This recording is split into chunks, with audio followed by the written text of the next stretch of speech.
Tell us what it was like as a representative from New York, as a man of color, to be there for that historic moment.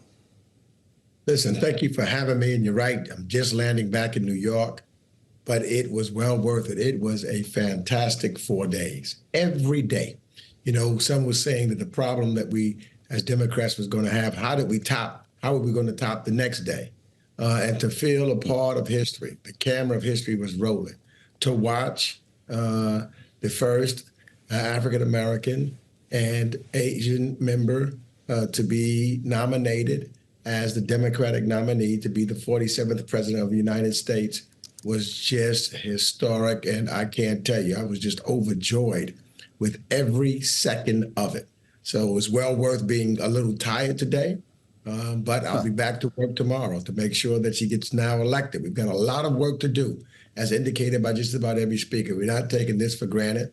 We know that the work now really begins for the next 75 days.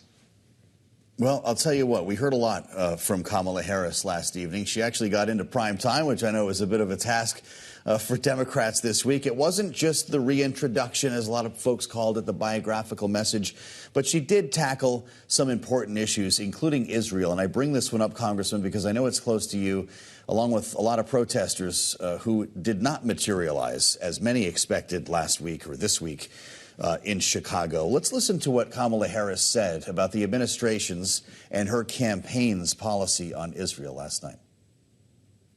President Biden and I are working to end this war such that Israel is secure, the hostages are released, the suffering in Gaza ends, and the Palestinian people can realize their right to dignity, security, freedom, and self-determination.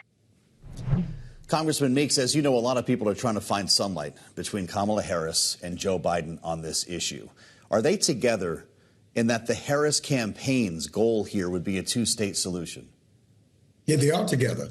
You know, this is something that I work on every day, being the ranking member on the House Foreign Affairs Committee. And what the Biden administration has been doing for a long period of time, along with the Vice President Harris, is to get a ceasefire and get the hostages released and then start to move forward where we can have a two-state solution, where you have a safe and peaceful Jewish state of Israel and a peaceful state for the Palestinians. This is what the ultimate goal is, to have peace in the Middle East. And she hit it right on the head, that we will always, in the United States, make sure Israel has that right, because we have to make sure that they're safe from those like Hamas, who's a terrorist organization, Hezbollah and Iran and all of the other Iranian-backed militias.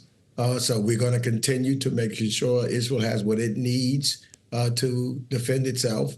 But we also want to make sure that we're getting food and aid into Gaza. We're working with our allies in the Gulf so that we can begin to rebuild Gaza without Hamas having anything to do with the government or continuing to exist there. So she hit it right on the head, and I think that's what the people in Israel want. That's why you see many of them out on the streets on a daily basis. I know that when I talk to family members of those that are still being held hostage, that's what they want. And so I think she really hit it right on the nail right on the head on that issue. Well, continuing to give Israel what it needs, as you put it, I presume includes weapons. And I bring this up because a lot of the pro-Palestinian protesters, those who've been calling into question Joe Biden's Israel policy, were calling for, in the Democratic Party platform, an embargo on weapons shipments to Israel. And of course, you this summer were one of the Democrats, one of the wary Democrats that approved the sale of some $18 billion worth of F-15 fighter jets, 50 of them to Israel. And I know that you held that up over some concerns about what was happening in Gaza. How do you rationalize, Congressman, these two extremes, with some progressive Democrats saying not another weapon and folks like you saying we have to give Israel what it needs? Well, I think that what the people are concerned with is Gaza. And as you know, the President Biden stopped giving bombs to be utilized, the 2,000-pound bombs in Gaza. It's not appropriate to use in such, with such density that is in Gaza. That's not the way we were in the war. There was different factions or different ways to go after Hamas. Now they're in. And I think those individuals who are talking about no weapons to Israel, they're talking about Gaza. We know that, though, we have to give Israel weapons, because if we don't get them, the biggest threat to Israel is not what's taking place in Gaza right now, because Israel has done a substantial job on Hamas, but Hezbollah and Iran.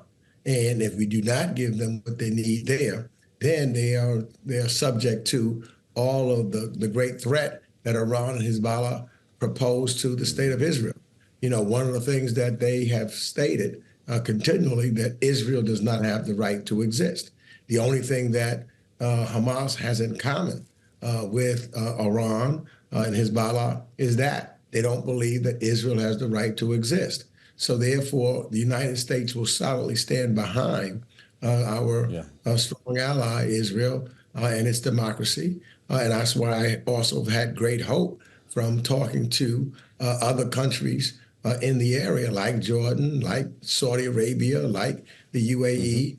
We saw all of them coming to the aid of Israel when Iran previously sent drones and rockets over, knocking them all down, letting Israel and others fly over their territory. So there are now individuals, and that's what the great hope is, and why I believe we can have a better Middle East, is that there are several Gulf countries, Arab countries, that want to have peace with Israel. And so we've got to stand by them to make sure that those that don't cannot succeed in destroying it.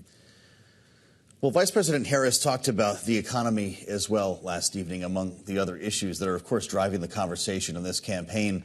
And Congressman, you may have heard from Jay Powell earlier today. He was at Jackson Hole saying the time has come to cut interest rates. Did he wait too long? Well, no, I think that there's a reason why you have an expert like Chairman Powell, and you don't have the president or anyone in government playing politics with the economy. I think that when you look at what has taken place, the appropriate time is now, based upon him. When you look at the unemployment rate and you look at the inflation rate as it starts to decrease. And so the key is trying to get the right balance in that. And I think that he's saying at this time, looking at those factors, looking at the inflation rate that's continuing to go down. However, you see unemployment going up some. And so the way that you balance that at this time is you begin to reduce the interest rates. So, and I think that that's how, a lot of folks were predicting before that they thought that we were going to go into a recession, which never happened. And so I think that the Chairman Powell deserves credit for what he's done and how he's done it. And so I think that, it's just about right. And we've recovered and recovering. Still got work to do, of course, as the Vice President talked about last night, getting more affordable housing, bringing the cost of food down more. Some of that also has something to do with what's taking place around the world, of course. We're all interconnected in that regard, and where we have food coming in, ships, because of the war with Russia invading Ukraine for grain. Sometimes it's difficult in oil. So I think he's doing about right. I think it is that time, though, to look at reducing the interest rates.